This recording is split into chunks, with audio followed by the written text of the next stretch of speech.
Sup flappers, welcome back to another video. So in this video, you see the thumbnail, you see the title, we're going to be talking about what on earth is going on in China. There's been news of China banning Genshin Impact, there's been news of China banning underage players, there's been news of China suing Bilibili. We're going to go over everything. Trust me people, I have lived in China, I played games in China, I had to register through China. At one point I was, yes, also underage playing online games in China. I know what it's like, I know the process, and I know the workarounds that I can tell you guys the intricate details as to what likely is currently going on in China. So with that said, like, subscribe if you enjoyed this kind of insight into the CN community as well as just general Genshin Impact content. Now, without further ado, let's get right into the video. So currently, it's no news that China is restricting gameplay for online games for underage player. And what does that mean? Is just people under the age of 18. And you might be wondering, then how the hell do they know you're under the age of 18, right? Well, understand that currently this issue is not just for Genshin Impact. This is for all online games. China is now going on a heavy crackdown on time spent on online games. So let me share some of my experience from when I played online games in China. For those who don't know, when you register for anything in China, oftentimes they require government issue ID in order for you to be even able to register for an account. And the goal of this is to keep track of players' online activities and also gather data for other reasons. Now, on the surface, this may seem kind of messed up. I mean, imagine having to give the developers your passport number along with your full legal name, birthday, age, gender, and whatever information that makes you you. This is what it is often required in China to set up an account to just play some games. Now, you might be thinking, well, whatever, I'll just write my legal name, I'll just change my birthday, give them the... No, it doesn't work. Every single person is matched with an ID and they know exactly what age this person is supposed to be. They have the data in their database. They need you to sync it up. So it's actually incredibly difficult if you're just trying to play the system. Trust me, I've tried all the tricks you can try in the books to play this system. It doesn't work. You have to provide an actual person, a real live person's ID who is registered within the documents of the Chinese government. So just think about that for a second. This can range from 18 plus restricted games all the way to My Little Pony Adventure Online 2. It doesn't matter. As long as you're trying to play something online or do something online, you're trying to register for something, you need your government issued ID. Now that you guys know what it takes to register, I'm gonna let you guys in on a little secret. You guys ready? Many people register for accounts without even using their real ID. Now wait a minute, you guys may be saying, well, Walrus, you just said you can't fake this stuff. Yeah, you can't fake it.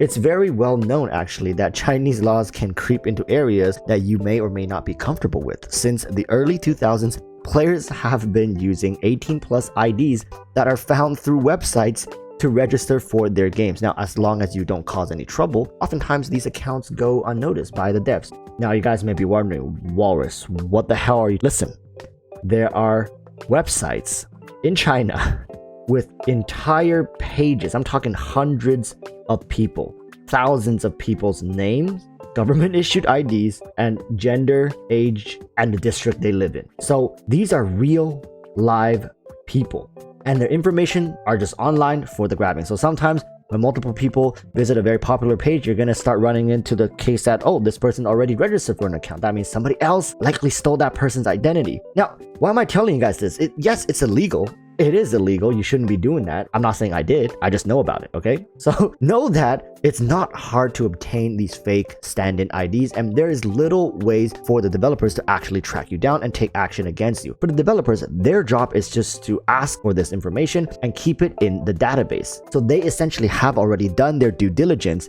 just by asking for that information. You are the one who chose to break the rules and provide a fake ID. It's not the company's fault. So the company doesn't actually care. So regarding the online gameplay restriction issue, it may affect a number of people, but it's not going to be as impactful as you think. Oftentimes, kids are playing these games without their parents even knowing it anyways because they themselves actually don't have access to their passports. Think and remember, at what age did your parents actually entrust your passport to you? Some of you watching right now probably don't even have access to your own passports. So For many of these underage players in China, they resort to the internet for an alternative ID. This way you can skip a lecturing session from your parents to stop playing so many games, and also bypass the potential underage restrictions set by the government. What this means for players in general is actually nothing. This, in fact, changes absolutely nothing. But what does change something is the fact that MiHoYo is once again going after leakers. Yes, the war continues, with MiHoYo this time taking the fight to Bilibili. Well, to be more correct, they're running through the legal procedures to get to the real targets, the Chinese leakers. Now, before we continue, I just want to let you all know that I have nothing against leakers. I don't consume leaks myself, but I recognize the value it adds to the Genshin community overall. With that said, MiHoYo's fight with leakers is a tale as old as Genshin's inception, and currently, MiHoYo has been taking nothing but fat L's.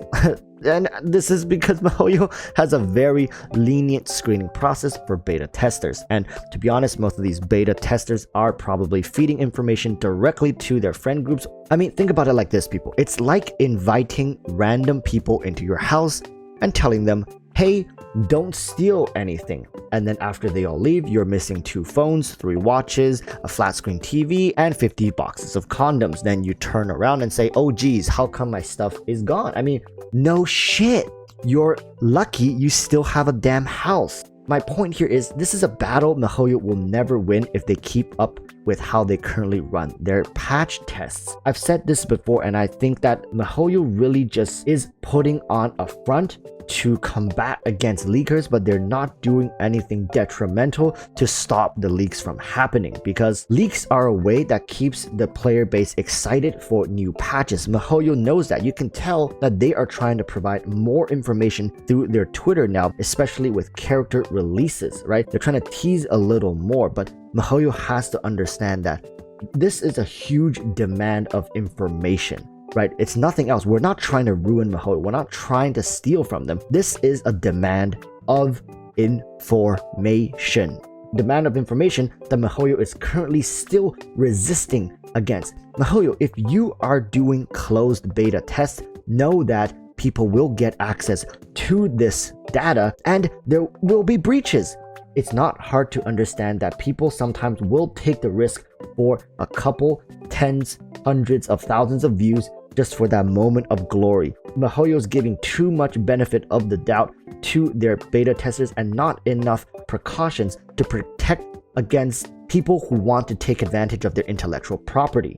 For God's sakes, MiHoYo, you're a billion-dollar company. I understand not all that money is spent on Genshin Impact, but you as a company should be able to deal and protect your intellectual property much better than what you're currently doing. Make some changes to the way you allow beta testers, maybe restrict it to a much smaller group, or handpick your candidates. If you really think this leaking problem is an issue for you, take some more precautions. Don't just say this, combat. You know, like right now you're suing Bilibili, and then next patch you go back to, hey, we got beta test patch opened up. Come on in, everybody. Whoever wants to come in, register, and you can get an account and play the game and check it out for yourselves. Then you turn around and be like, oh wait, my intellectual property, no, that's illegal. You can't be showing that to public, right? It just doesn't make any sense. Till this day, I think MiHoYo don't mind leaks as much as they make themselves seem to be. It's just a front that they put up for whatever reason. It's like telling the audience, like, hey, don't look at this. Don't look at this. Hey, this is illegal stuff. We were never meant to release this. And in turn, it makes people want to look at it more. I think MiHoYo is playing into this whole psychological thing. And every once in a while, they think, oh, things are going to die down a bit now. Let's take some action to rekindle some scandal regarding Genshin Impact and our action against leakers. I may be overreaching, but trust me, I lived in China long enough to know that companies not even half as big as MiHoYo is willing to go above and beyond to make things relevant for themselves. And that means sometimes they start some shit that may not look the best for them, but it sure as hell draws attention. Now, with that said, people, take this with a grain of salt. Think for yourselves. Does it really make sense for MiHoYo to continuously draw out these battles, and once it happens once, you just don't hear about it for a couple months, and then it suddenly, when the patch is slowing down, it resurges to give a kick back into Genshin Impact and MiHoYo in general. Just let that marinate for a second. And until next time, hope you all stay safe and peace.